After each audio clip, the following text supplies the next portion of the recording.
Alors toujours dans les champignons dimorphiques, alors on passe aux histoplasmoses. Ce sont aussi les histoplasma, on a deux types, l'africaine et l'américaine. Donc histoplasma, donc c'est un champignon dimorphique, donc il a la forme levure à l'état parasitaire et la forme filamenteuse. Donc les mycoses, ce sont des mycoses dues à Histoplasma capsulatum. On a deux variants. On a Histoplasma capsulatum, variété capsulatum, donc ou ce qu'on appelle la petite forme, ou bien on dit aussi la forme américaine.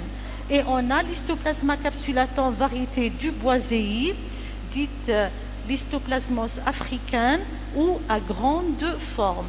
L'aspect en culture, il est identique, mais la morphologie parasitaire et les réactions cliniques alors sont différentes. Alors on va commencer par l'histoplasma capsulatum, variété capsulatum ou l'histoplasmose américaine ou bien l'histoplasmose donc à petite forme.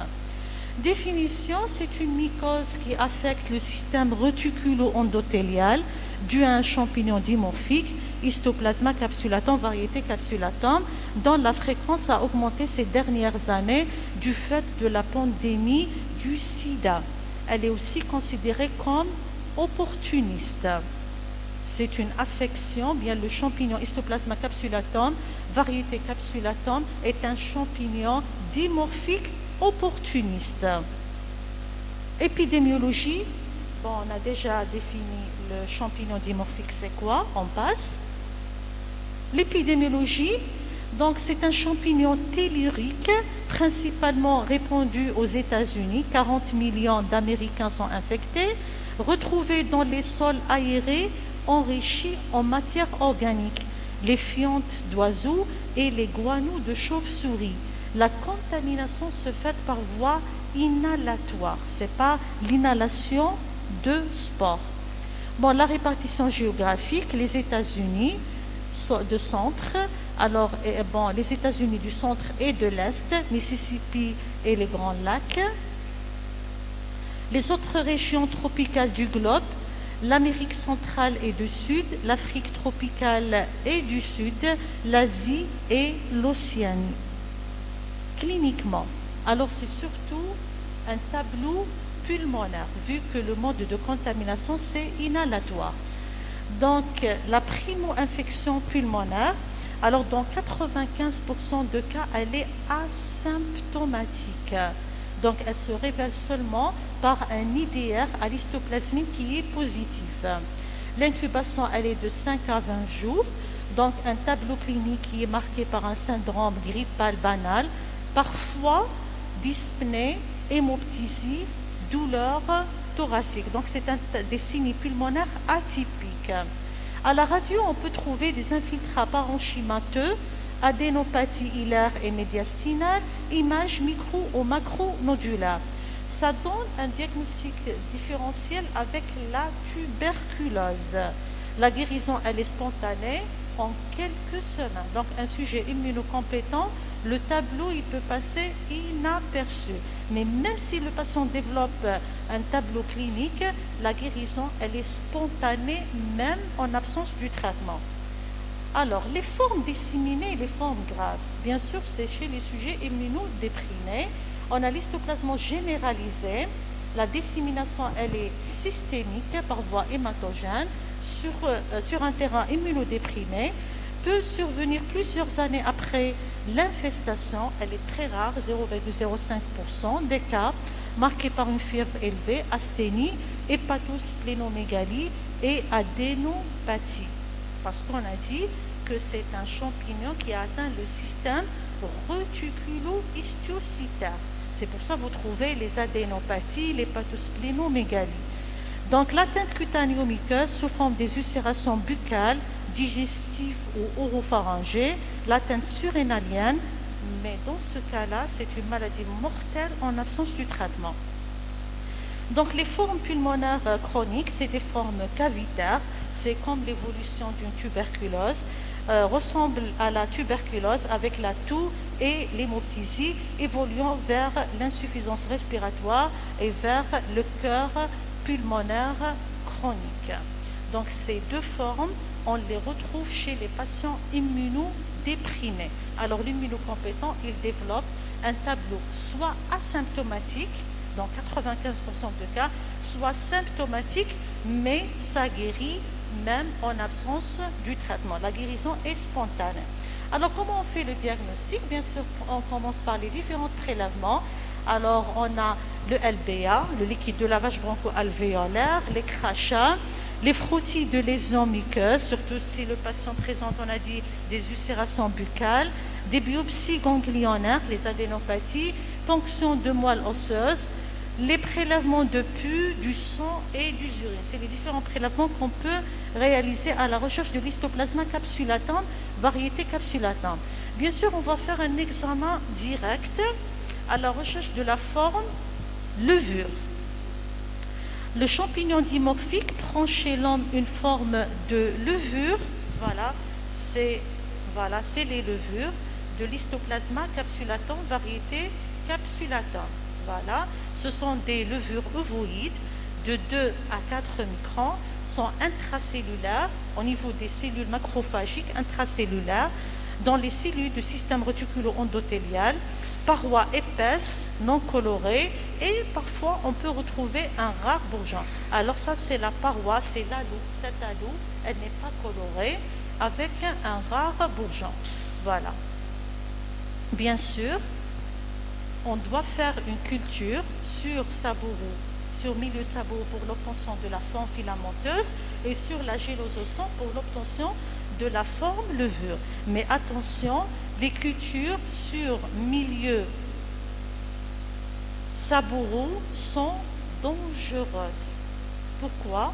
Parce que c'est un champignon qui se transmet par voie inhalatoire. Donc la manipulation de culture peut être une source de contamination. Alors la mise en culture s'effectue sur milieu sabouro-chloramphénicol actidion, culture dangereuse réservée aux laboratoires spécialisés avec une enceinte stérile, protégée et matériel de protection individuelle. Alors bien sûr, on fait un examen macroscopique de la culture et microscopique. Alors pour l'examen macroscopique, la durée d'incubation c'est 8 à 15 jours à une température de 27 degrés. On va trouver de petites colonies, voilà, de petites colonies qui sont blanchâtres, duveteuses, mais devenant brunes et poudreuses à l'apparition de la sporulation. Je prends un fragment de la colonie, je vais l'étaler ou bien je vais l'écraser sur une lame, donc entre lame et lamelle, et j'examine le prélèvement. Alors qu'est-ce qu'on va retrouver? On va trouver ces différents éléments. Alors on a des filaments septés, fins et ramifiés de 2 à 3 microns de diamètre. Alors c'est ça, c'est les filaments septés. Qu'est-ce qu'on trouve aussi? On trouve de petites spores rondes ou périformes. Alors c'est ces petites spores, voilà, qui sont petites, rondes ou périformes de 2 à 3 microns. Et on va trouver des spores qui sont lisses, donc à double contour de 8 à 10 microns, et de grandes spores de 10 à 25 microns à parois écunulées, à parois hérissées. Alors ça, c'est les différents éléments de fructification qu'on retrouve alors dans une culture, ou bien dans l'examen microscopique d'une culture à 27 degrés. Bon, bien sûr, l'inoculation sur la gélose au sang, on va obtenir la forme levure. On a dit que ce sont de petites levures, donc qui mesurent de 2 à 5 microns avec un rare bourgeon. Alors, l'inoculation à l'animal, l'inoculation intratesticulaire au cobaye ou intrapéritonéale chez les souris, alors on va obtenir la forme levure. Donc, après 8 à 15, la forme levure typique, obtenue après 8 à 15 jours dans le pus d'orchide ou les organes profonds. 8 à 15 jours, c'est la période d'incubation de la maladie. Le diagnostic sérologique, l'IDR à l'histoplasmie, donc qui a un intérêt épidémiologique, surtout dans les régions endémiques de la maladie. La recherche des anticorps fréquemment on peut trouver des faux négatifs chez les immunodéprimés, donc elle n'est pas rentable la sérologie au cours de l'histoplasmose.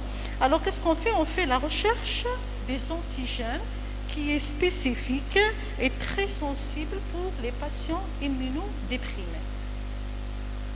L'immunofluorescence, elle est sensible, mais on peut trouver aussi des réactions croisées possibles. Donc l'examen clé, il reste l'examen direct et la mise en culture sont les plus fiables. L'immunoprécipitation permettait de mettre en évidence deux arcs de précipitation. On a l'arc H qui témoigne une infection aiguë et l'arc M qui témoigne une infection qui est chronique, c'est-à-dire durant la phase de dissémination ou la phase cavitaire. La M, ou bien l'arc H, c'est la première phase, c'est la phase pulmonaire aiguë.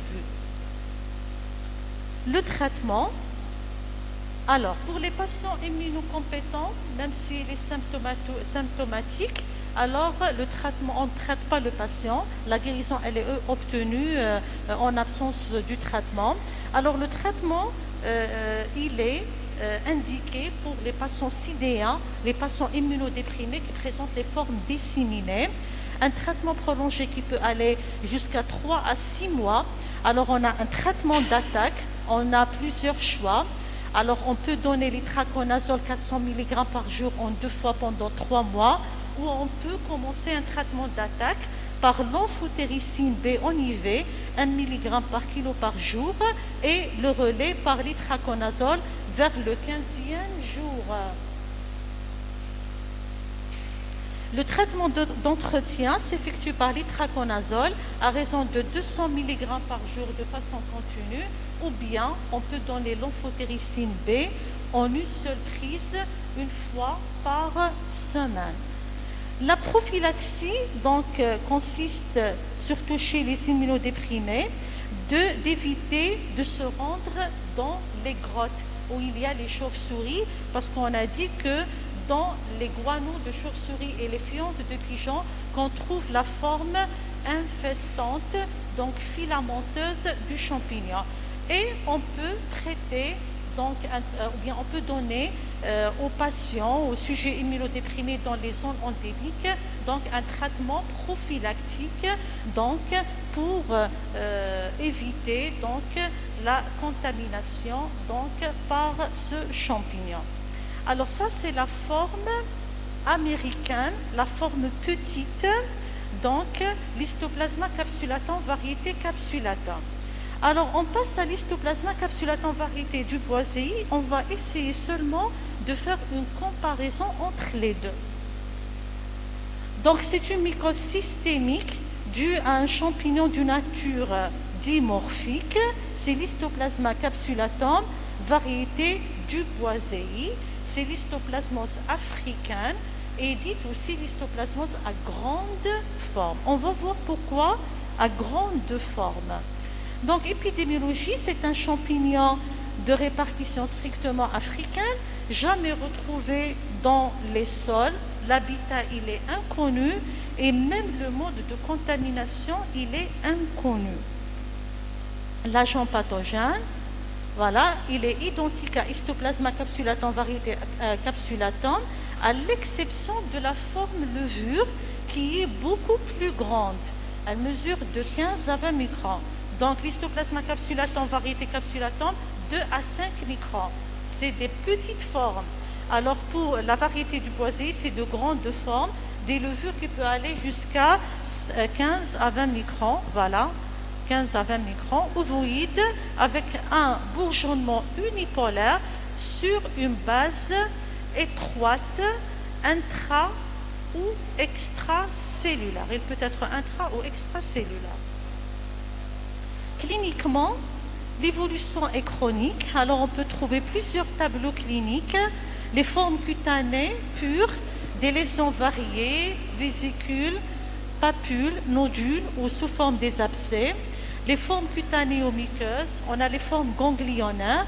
Les formes disséminées sont rares, pouvant atteindre tous les organes. L'atteinte des muqueuses est exceptionnelle.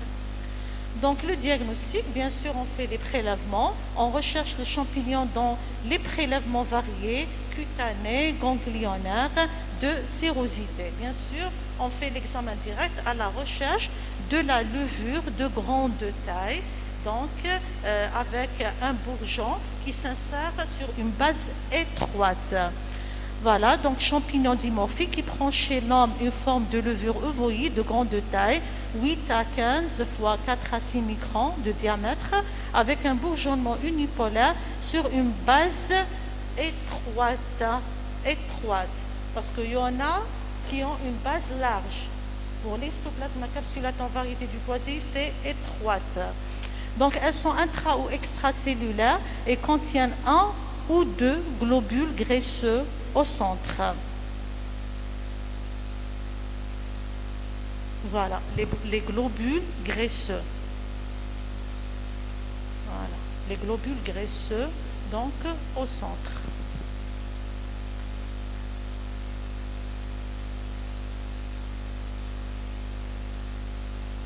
La culture, bien sûr, elle est identique à celle de l'histoplasma capsulatum variété capsulatum. La seule façon de les différencier est la mise en évidence d'une activité uréase importante en 48 heures. Chez l'histoplasma capsulatum, elle est variété capsulatum, alors qu'elle est faible chez l'histoplasma capsulatum variété du boisé. C'est ça la différence. Donc la même chose, on fait une inoculation intratesticulaire, donc pour les cobayes, ou bien intrapéritonéale pour les souris, bien sûr de ces différents produits pathologiques, pour obtenir donc une orchite ou bien une péritonite très riche en levure. Le diagnostic sérologique n'a pas beaucoup d'intérêt. Il existe des réactions croisées avec l'histoplasma capsulatum. Donc on se contente par l'examen direct et la culture.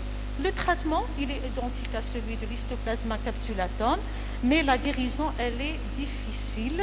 Une exérèse chirurgicale peut être associée.